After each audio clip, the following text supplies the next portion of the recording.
Com você, nós podemos levar Jesus.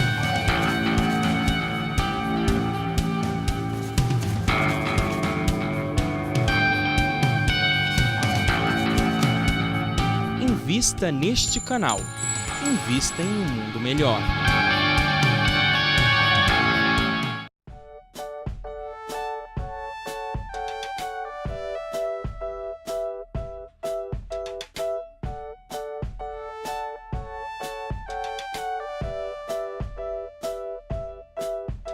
Estamos de volta com o programa Mediunidade hoje, colocando em destaque uma obra extraordinária, O Céu e o Inferno, ou A Justiça Divina, segundo o Espiritismo, que é a quarta obra da codificação.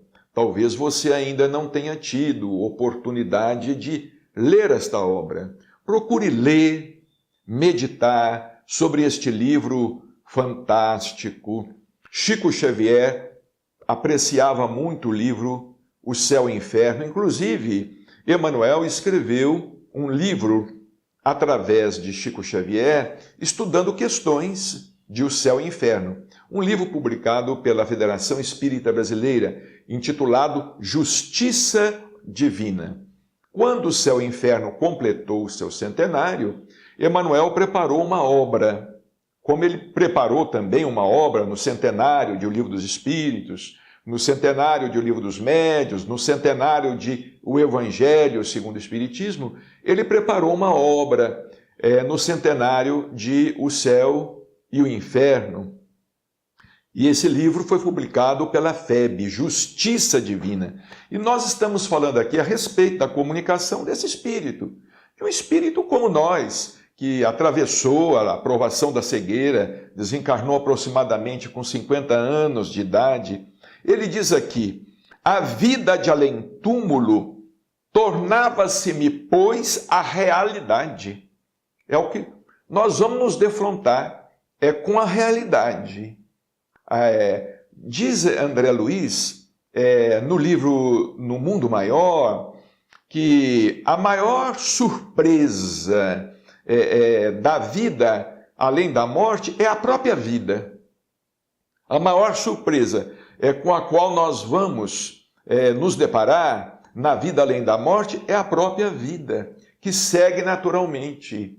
E Chico Xavier sempre dizia, não é? Comentou certa vez com um amigo nosso de Portugal, o Rui Marta. Chico Xavier disse a ele: Rui, em sua casa, quando ele esteve aqui em Uberaba visitando Chico Xavier, na companhia de Adelino da Silveira, ele diz assim: Rui, os espíritas estão muito enganados com a vida no mundo espiritual. Vejamos bem, nós espíritas, hein?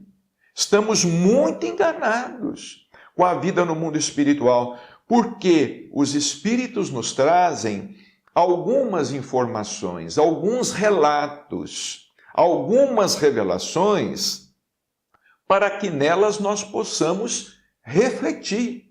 Agora, se nós todos estamos aí muito enganados, ou enganados com a vida no mundo espiritual, com essa bibliografia toda à nossa disposição, e a humanidade, então, em geral, não é? Aqueles que sequer acreditam na vida além da morte. Aqui está um espírito comum dizendo: a vida de além-túmulo tornava-se-me, pois, a realidade.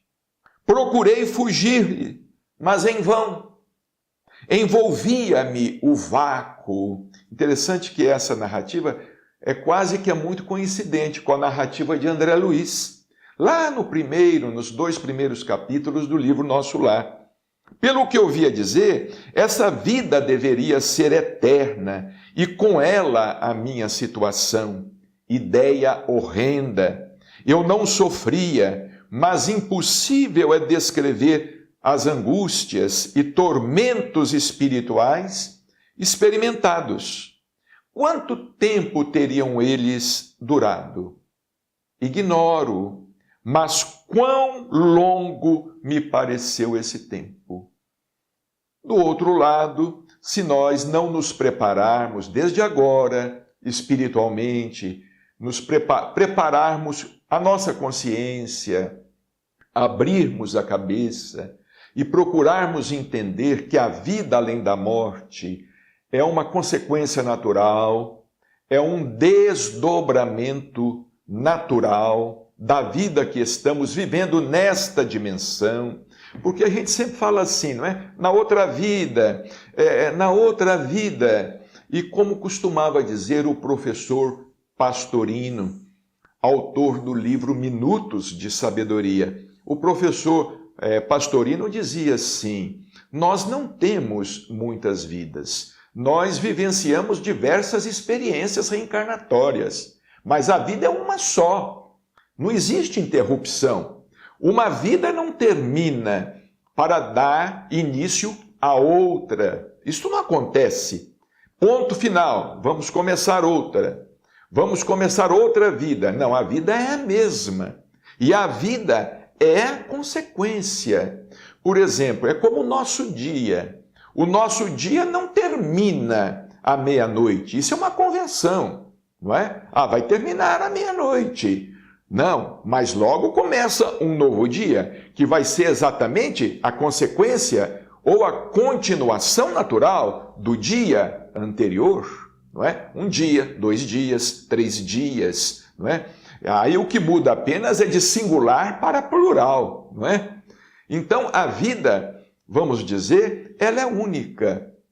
E nós haveremos de nos ver do outro lado da vida, vamos dizer assim, da mesma maneira. O que pode distinguir é que se nós tivermos oportunidade, consciência para podermos separar uma existência da outra, nós vamos nos entregar mais às reflexões. Como alguém que consegue separar um dia do outro e falar assim, eu ontem errei muito, eu ontem deveria ter feito isto, eu não fiz, eu não aproveitei bem o meu tempo. Não é assim que a gente faz. É de um dia para o outro. É assim também, de uma vida para a outra. Se nós tivermos essa consciência do outro lado, nós vamos pensar assim, eu deveria ter aproveitado mais quando eu estava na companhia daqueles meus amigos, dos meus familiares, quando tive a oportunidade de fazer, eu não fiz. Deixei passar a oportunidade de fazer, deixei passar a oportunidade de estudar, deixei passar a oportunidade de trabalhar, deixei passar a oportunidade de fazer o bem, deixei passar a oportunidade de ser um pouco mais tolerante, de ser um pouco mais humilde, não é? Então nós pensamos assim, é assim que nós pensamos. E isso nos traz um certo pesar, porque a oportunidade, quando passa, passa. Nós vamos ter que esperar por outra, não é? Vamos ter que esperar que alguma outra coisa aconteça. Então este espírito, ele diz assim, encerrando: a última encarnação só a mim aproveitou, pelo que espero recomeçar brevemente, por existência que me permita ser útil ao próximo. Então que Jesus nos ampare, nos abençoe e até o nosso próximo encontro. Muita paz. Na loja virtual Mundo Maior, você adquire conhecimento e ainda contribui para a divulgação da doutrina espírita. Compre através do site da Mundo Maior. Invista em um planeta de regeneração.